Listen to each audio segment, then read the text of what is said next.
Selamat datang di Audio Cerpen. Channel ini dibuat untuk membantu Anda dapat menikmati beragam cerpen berbahasa Indonesia yang sudah tayang di media cetak di Indonesia. Jangan lupa untuk subscribe, like, komen, dan juga request cerpen yang akan dibacakan selanjutnya. Audio Cerpen membantu Anda untuk tetap bisa menikmati cerita-cerita pendek dengan tanpa membaca. Terima kasih dan selamat mendengarkan. Anjing Belanda, cerpen karya Yudi TH yang terbit di Jawa Pos 27 Desember 2020. Pada bulan Februari tahun 1949, terjadi beberapa kekacauan di kota Kediri dan salah satu kekacauan itu adalah kematian tuanmu yang ditikam bambu runcing oleh segerombolan laskar rakyat. Sejak itu hidupmu menjadi sebatang kara. Masih beruntung waktu itu kamu tidak ikut dibantai oleh mereka yang sedang kalap. Saat itulah mungkin kamu menyadari bahwa peperangan sesungguhnya tidak mengenal baik dan buruk. Di medan laga hanya ada dua pilihan, dibunuh atau membunuh. Ketika tuanmu mati, kamu terlihat begitu sedih. Kesedihanmu mungkin semakin menyayat saat mengetahui tak ada yang bersedia mengubur dengan layak jasad tuanmu yang mati itu. Berhari-hari kamu tunggui jasadnya. Bahkan kamu rela untuk tidak beranjak meninggalkannya. Barulah ketika bau busuk itu mungkin menguar sampai ke permukiman penduduk, datanglah beberapa warga untuk menyeret jasad tuanmu, lalu mengubur dengan ala kadarnya. Sejak tuanmu dikubur itulah kamu mulai menggelandang, dan hidupmu terlunta-lunta. Tak ada orang yang mau peduli lagi padamu. Bahkan dari percakapan beberapa orang yang pernah kamu dengar, sebagian besar di antara mereka telah menganggap kamu sebagai antek Belanda. Sudah tak terhitung berapa kali kamu mendapat penganiayaan, yang tentu saja perilaku mereka itu sebagai pelampiasan atas kejengkelan yang selama ini dipendam terhadap orang-orang Belanda. Tubuhmu semakin tak terawat. Bahkan banyak luka di sana-sini. Lambat laun badanmu kurus hingga terlihat tinggal tulang dan kulit. Setiap kali menerima perlakuan kasar dari mereka, mungkin kamu berpikir akan lebih baik jika dulu kamu bisa ikut mati saja bersama tuanmu. Tentu saja, kamu tidak pernah melupakan jasa tuanmu. Di saat penderitaanmu begitu menderah, ingatan perihal tuanmu mengemuka di pelupuk mata. Kamu mengenang kisah perjalananmu hingga akhirnya bertemu dengan dia. Sesungguhnya, kamu hanyalah seekor anjing kampung tanpa tuan. Kamu tidak tahu anjing mana yang dulu menjadi perantara hingga kamu ada di dunia ini. Pada saat kamu menyadari siapa dirimu, kamu telah berada di jalanan, hidup bebas tanpa ada yang mengarahkan. Makan dan minum sekedar dari sisa-sisa makanan yang kamu temui di sepanjang perjalananmu. Sampailah di suatu malam yang teramat dingin. Setelah seharian berjalan, sementara kamu belum mendapatkan sedikit pun asupan makanan, membuat tubuhmu tak berdaya hingga akhirnya roboh di dekat pintu gerbang sebuah rumah yang megah. Ketika penghuni rumah itu melintas di pintu gerbang, dia melihat ke arahmu, lalu berhenti dan mendekatimu. Sementara kamu tetap bergeming karena seluruh tenagamu telah hilang. Orang itu memegang salah satu bagian di tubuhmu, dan mungkin karena orang itu masih merasakan denyut nadimu, dia memutuskan menggendongmu untuk membawamu masuk ke rumahnya. Setelah meletakkanmu di sebuah bangku yang cukup besar, dia mengobati luka-lukamu dengan cairan berwarna merah. Setelah itu, dia menyelimutimu dengan kain yang amat tebal. Meski kamu tidak bisa bergerak, kamu masih bisa merasakan hal itu dengan kesadaranmu. Di sepanjang hidupmu selama ini, baru kali itu kamu seperti hidup dalam ketenangan dan kenyamanan. Bahkan karenanya kamu sempat berpikir, mungkinkah sebenarnya kamu sudah mati dan sosok yang mengangkat dirimu dari jalan itu adalah malaikat? Dan tempat di mana kamu dibaringkan sesungguhnya adalah surga, tempat di mana segala kenyamanan berada.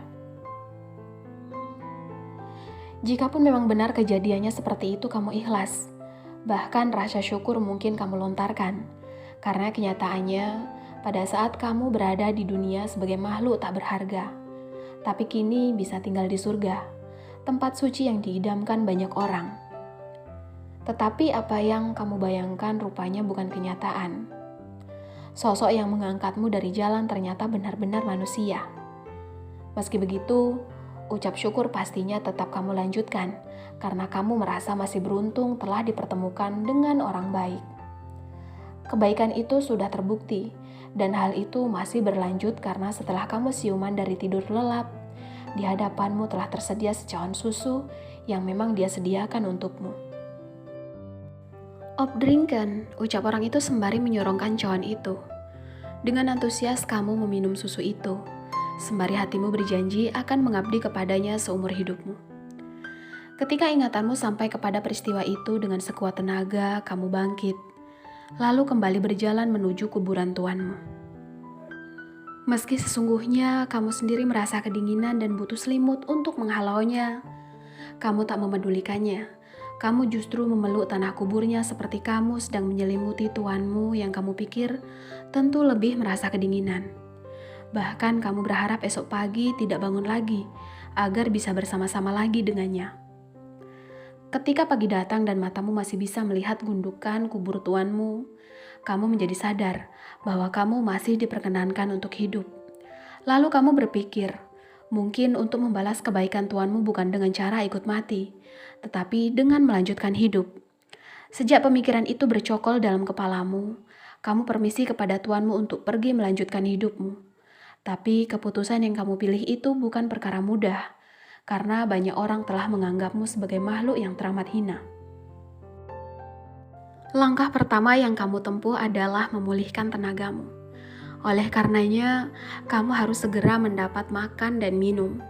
Pada saat kamu berpikir begitu, kamu teringat Kasim, penjual warung makan yang meski tidak sepenuhnya bersedia menerimamu, tapi setidaknya selama bertemu denganmu, dia tidak pernah berlaku kasar terhadapmu. Pikirmu kamu bisa menunggu sisa-sisa makanan dari orang-orang yang jajan di warungnya. Setelah sampai di sana, kamu duduk agak ke belakang warung agar tidak terlihat oleh orang-orang yang sedang makan. Terlebih warung itu termasuk satu-satunya tempat yang melayani laskar rakyat yang sedang beristirahat. Sekian lamanya kamu duduk, tapi tidak juga mendapat makanan sisa yang kamu harapkan. Keadaan itu cukup membuatmu maklum. Kasim tentu saja tidak berani menempuh resiko dengan memberimu makanan, karena jika sampai hal itu ketahuan laskar rakyat bisa jadi nasib warung Kasim akan berakhir. Jangankan mendapat makanan, bahkan laskar rakyat yang biasa makan di warung itu masih suka memperlakukanmu dengan kasar. Terkadang malah menjadikanmu sebagai sasaran untuk latihan lempar bambu runcing. "Antek Belanda gatel," teriak salah satu di antara mereka sembari melempar bambu runcing ke arahmu. Jika sudah begitu terpaksa kamu lari terbirit-birit menghindarinya. Kasim yang melihat hal itu hanya bisa geleng-geleng. Meski keadaannya seperti itu, tak ada pilihan lain. Di lain waktu kamu tetap kembali ke warung itu dan berharap suatu saat mendapat makanan sisa itu. Kali ini hari yang berbeda dan situasinya juga agak berbeda, karena laskar rakyat yang sedang makan di warung Kasim sepertinya tidak peduli dengan keberadaanmu. Hal itu dikarenakan mereka sedang asyik membicarakan sesuatu. Beberapa di antaranya sempat menyebut sebuah nama, Tan. Dari perbincangan mereka, kamu akhirnya tahu bahwa orang yang disebut Tan itu adalah tokoh besar Republik ini. Bahkan kabarnya, orang itu pula yang sesungguhnya membentuk laskar rakyat itu. Besok siang Tan kesini. Dia semakin agresif, tidak mengenal kompromi dengan penjajah. Berita terbarunya dia menentang perjanjian Renville yang ingin merebut kembali keutuhan Republik. Tapi karena itu kabarnya justru dia dicurigai. Dicurigai gimana? Mendengar percakapan mereka dan berita tentang rencana kedatangan orang yang disebutan itu sejenak kamu bergidik. Pikirmu perlakuan dari anak buahnya saja sudah keterlaluan, apalagi orang yang disebut-sebut itu, orang yang kata mereka tidak mengenal kompromi dengan penjajah. Kamu jadi takut membayangkannya. "Pergilah," ucap Kasim pelan sembari memberimu tulang yang masih ada sisa-sisa dagingnya. Kamu tersadar dari lamunan. Sejenak kamu menatap Kasim seperti ada haru yang tergambar di bola matamu. "Lekas pergilah," ulang Kasim. Kamu tak ingin menundanya lagi, segera menggigit tulang itu dan berlalu. "Datanglah lagi," ucap Kasim lirih, tapi telingamu masih bisa menangkap suaranya dengan jelas. Esok harinya warung Kasim sudah ramai oleh laskar rakyat. Keramaian itu lebih dari biasanya. Ternyata kabar yang beredar kemarin benar. Ada orang yang datang ke markas Laskar Rakyat dan sekarang sedang diajak makan di warung Kasim. Berdasar pengalaman kemarin, ketika Laskar Rakyat sedang asyik bercakap, justru kamu akan aman dari perlakuan kasar karena mereka tidak begitu memerdulikanmu. Karena itu dengan mantap, kamu berjalan mendekat ke arah warung tanpa mempunyai pemikiran buruk. Anjing siapa itu? Kamu merasa belum hafal dengan suara orang itu dan apa yang kamu pikirkan benar adanya, karena yang bicara adalah tamu yang sedang berkunjung ke markas Laskar Rakyat. Jika benar orang itu yang mereka maksud kemarin, berarti dialah yang biasa dipanggil Tan. Karena terkejut, kamu tidak menyadari ketika orang itu telah berada di dekatmu. Bahkan orang itu telah jongkok, lalu memegangmu dan sempat mengelus-elus badanmu yang penuh luka. Tetapi, tiba-tiba ada bambu runcing yang melayang ke arahmu dan sempat mengenai ekormu. "Kaing!" teriakmu.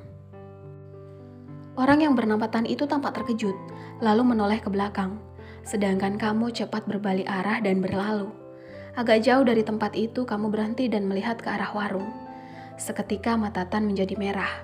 Dia bangkit lalu mendekati sekumpulan Laskar Rakyat. Sementara dari kejauhan, kamu memperhatikan kejadian itu. "Siapa yang melempar lembing tadi?" tanya Tan. "Itu anjing Belanda, Bung," sahut salah satu di antara mereka. "Saya tanya, siapa yang melempar lembing?" Hening seketika menyergap. Tak ada yang berani bersuara. Kewibawaan orang yang bernama Tan itu ternyata memang begitu besar. "Kamu," ucap Tan sembari menunjuk Kasim. "Bukan saya, Tuan," sahut Kasim ketakutan. "Tolong cari anjing itu sampai ketemu." "Baik, Tuan," jawab Kasim sambil berlalu. "Bukan anjing, bukan Belanda, tapi perilakulah yang kita nilai," ucap Tan kemudian. Waktu sejenak berlalu, tapi hening tetap menyelimuti warung itu. "Tangkap dia! Tangkap dia!" Teriakan datang memecah keheningan. Tan dan Laskar Rakyat yang mendengar teriakan itu tampak bingung sampai datanglah segerombolan orang yang mengaku sebagai utusan pemerintah yang diberi tugas untuk menangkap Tan. Menurut penjelasan mereka, Tan dianggap telah mengacaukan keadaan dan dicap sebagai pemberontak. Sementara, hampir bersamaan dengan kejadian itu sesungguhnya, Kasim sudah tiba di warung sedang menggendongmu. Tan yang akhirnya menyadari keberadaanmu, lalu melangkah mendekatimu yang sedang berada di gendongan Kasim. Ketika tangan Tan hendak meraihmu, tiba-tiba beberapa tembakan terdengar. Ternyata tembakan itu melumpuhkan Tan. Seketika Tan roboh, bahkan sebelum tangannya berhasil menyentuhmu. Yudi TH, penulis tinggal di Karanganyar, Jawa Tengah. Buku terbarunya Kumcer Filosofi Perempuan dan Makna Bom, Ruwa Aksara 2020.